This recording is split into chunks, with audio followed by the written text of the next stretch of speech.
des axes de l'étude sur l'intelligence artificielle dans les administrations publiques, qui est publié aujourd'hui, c'est de faire un recensement des cas d'usage de l'intelligence artificielle, donc de l'IA, dans les administrations publiques, à la fois de l'État, les collectivités territoriales, dans les opérateurs publics. Ce dont on se rend compte, c'est que la France ne part pas de zéro et que les administrations publiques utilisent déjà des systèmes d'intelligence artificielle et qu'on peut distinguer plusieurs grandes familles de systèmes d'IA, de cas d'usage.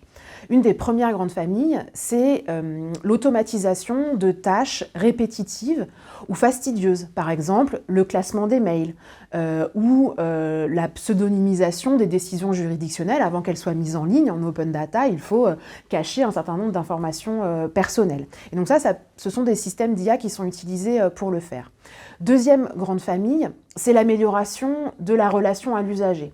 On se rend compte que de plus en plus d'administrations utilisent par exemple des chatbots, donc des robots conversationnels ou des voicebots, pour délivrer aux usagers des services publics une information simple, rapide, et qui permet aux agents publics de dégager du temps pour faire d'autres tâches, être plus en contact avec le public ou faire des tâches un peu plus complexes.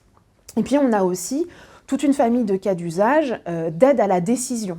Aide à la décision pour les administrations.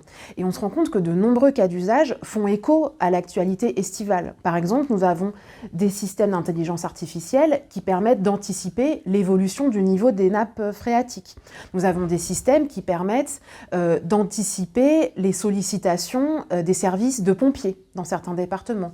Et donc ça permet aussi d'anticiper la fréquentation de certains services d'urgence. Et donc ça permet aux administrations de s'adapter, d'anticiper et d'apporter aux usagers une meilleure réponse plus adaptée à ce que les systèmes ont pu anticiper. Nous avons aussi des systèmes qui permettent le contrôle, par exemple de mieux cibler le contrôle fiscal pour essayer de dénicher des personnes qui seraient en infraction vis-à-vis de la législation fiscale. Et enfin, nous avons aussi une dernière famille, c'est la robotique. On peut penser aux robots chirurgicaux qui sont utilisés dans les centres de santé, centres hospitaliers, ou encore les petites navettes autonomes de transport. Et donc la France ne part pas de zéro. L'intelligence artificielle est déjà utilisée par les administrations et les cas d'usage sont très nombreux, sont très divers. L'enjeu, c'est que justement ces usages continuent de se développer pour améliorer la relation à l'usager et améliorer la qualité du service public.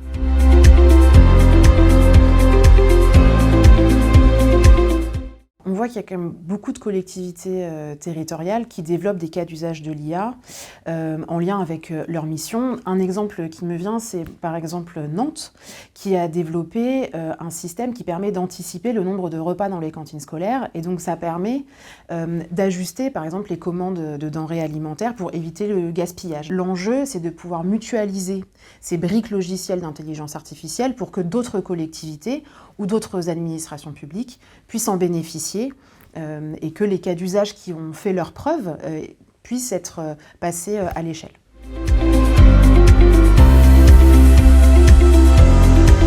Je crois qu'on ne peut pas généraliser parce que le degré de maturité des administrations est très variable d'un ministère à l'autre, d'une collectivité à l'autre.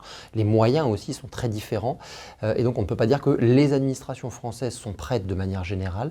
Il existe des administrations très en pointe, y compris à l'échelle européenne, et qui ont développé d'ores et déjà des systèmes opérationnels déployés à grande échelle, et d'autres administrations qui en sont encore au balbutiement finalement de l'intelligence artificielle.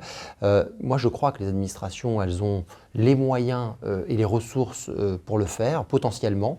Il faut qu'elles se dotent de ces ressources, qu'elles aient d'abord la conviction que ces systèmes d'IA vont être utiles pour les gens, pour les usagers, pour les agents publics eux-mêmes, pour leur permettre de mieux faire leur travail, pour leur permettre de dégager du temps pour s'occuper de personnes, de publics plus vulnérables, plus fragiles, qui ont besoin d'une assistance humaine.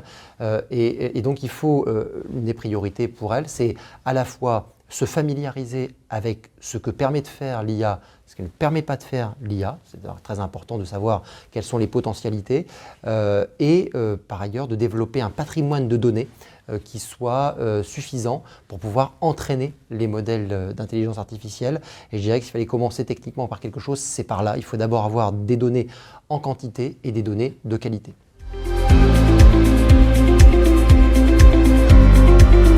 Alors la première recommandation la plus structurante, c'est de dire aux administrations, de les encourager à s'engager dans une approche, une démarche volontariste dans le développement des systèmes d'IA, à ne pas avoir d'a priori négatif, à ne pas non plus prendre les systèmes d'IA comme la panacée et penser qu'ils vont résoudre tous les problèmes, pas de solutionnisme, mais avoir une approche qui soit raisonnable, une approche qui soit optimiste, parce que les performances des systèmes d'IA sont de plus en plus remarquables, et d'avoir une approche en même temps vigilante en développant une intelligence artificielle publique de confiance. Et c'est un des concepts clés de l'étude, l'IA publique de confiance, qui repose sur un certain nombre de principes éthiques, déontologiques et juridiques.